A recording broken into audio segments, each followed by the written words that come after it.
Hey folks, it's August 19th, and today is a beautiful day for a number of reasons. One, it's just a beautiful evening. Two, CUPE has a tentative contract.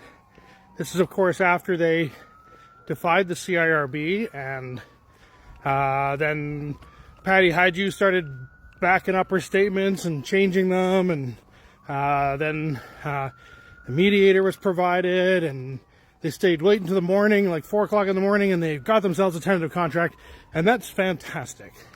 That speaks very highly of labor, but there's a couple of things I want to think about. So when we talk about the AEIOU of organizing, that's agitate, educate, inoculate, organize, and unite, I think has always been the most important, and I is inoculation. And that means preparation to understand that there are consequences to action. So what's the consequences of the action here? Well, you defied the CIRB and the federal government. There are a couple of possibilities for consequences here. As of yet, I have not heard of any legal consequences, but there could be, or could have been, both between Air Canada and CUPE, as well as the government and CUPE. So far, the infamous fines in the labor code have not appeared. I'm not sure if they ever would. That's a legal question that I can't answer. But they're always there in the background. But in previous wildcats, there have been cases where the union has been found guilty and fined for the value of the losses of the corporation. And an airline, that can add up really fast. So what were the consequences of this action? I don't know yet, but I suspect there's going to be some. I suspect they probably have to give something away rather than getting sued. But it's still a victory one way or the other. And what's unfortunate here is that this is the level that you and me, working people, laborers, people who are what they consider to be the salt of the earth, have to go to. These are the levels we have to go to get even close to a fair shake. We have to make massive sacrifices where we could potentially be arrested, put in jail, fined out of existence, just to get a kick at the can. Not even a fair kick at the can, but just a kick at the can. And that's a problem. So in the next few days, we'll probably start seeing some details about the contract offer, and then we'll find out if it's recommended by the executive, and then we'll see if it's ratified by the membership. So,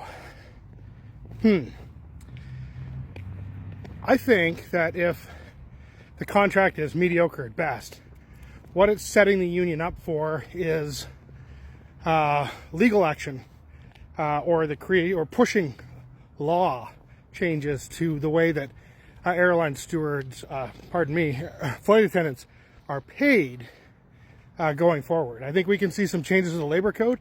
I think that there's been enough disruption that it might be on the lips of various politicians when we come to a next election about updating the labor code to make sure that people get paid. And that's kind of a victory in its own right.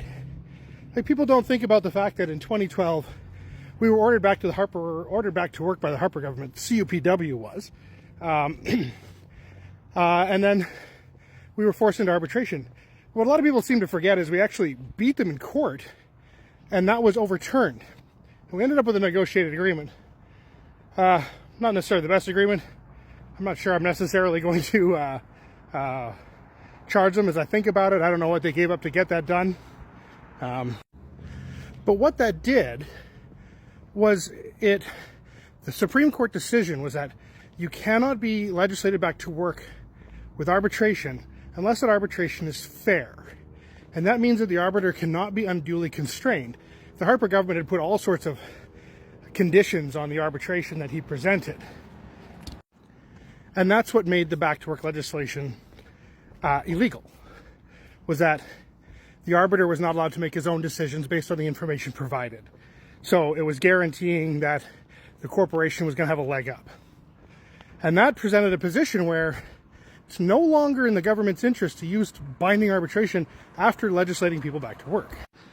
So in the recent court decision where it was rendered moot our challenge to the last back to work legislation, the judge also did say, although he's not ruling on it, he said that he would have found that it was legal because the Liberal government ordered us back to work and gave us fair arbitration where they went issue by issue and the arbiter was allowed to rule on each issue. It took 2 years to do. It was a real pain in the ass. But again, that set up a situation where it's no longer in the government's interest to legislate people back to work unless they can get away with fair arbitration. And that's why they started using Section 107, because they're not legislating. It's not going through Parliament. It's just happening.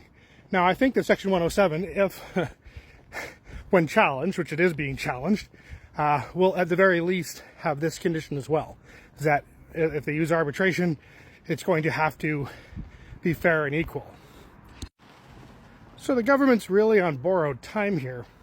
And the reason I say that is because Canada Post doesn't want binding arbitration, because they don't want it to be fair and equal. They want sweeping changes that will decimate the public post office, destroy it for all intents of purposes. It will destroy our union. It will destroy our power that we have over them. It will cripple the post office, allow them to close post offices rurally, and then prep us for sale. Which is why they don't want arbitration.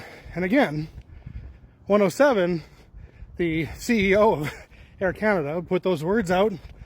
Oh, we just thought that it was just going to work. Well, so they knew it was coming, just like Canada Post did, just like the government does. They are collaborating with each other to fuck you.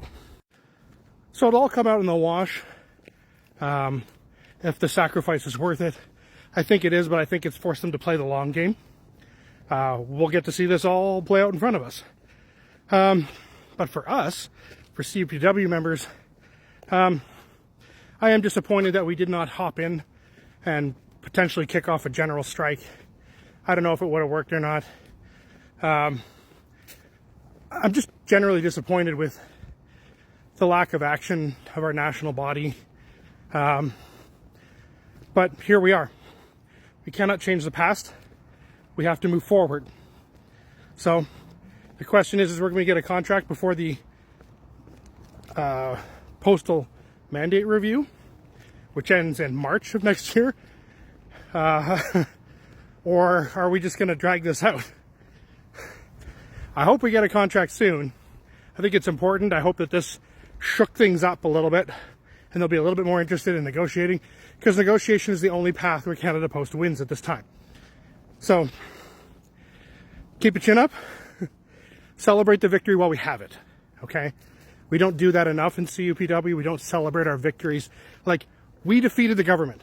We defeated the government. We said no to their demand that we vote on a contract offer. We defeated the government. Nobody else did. You did. All right? Have a great night.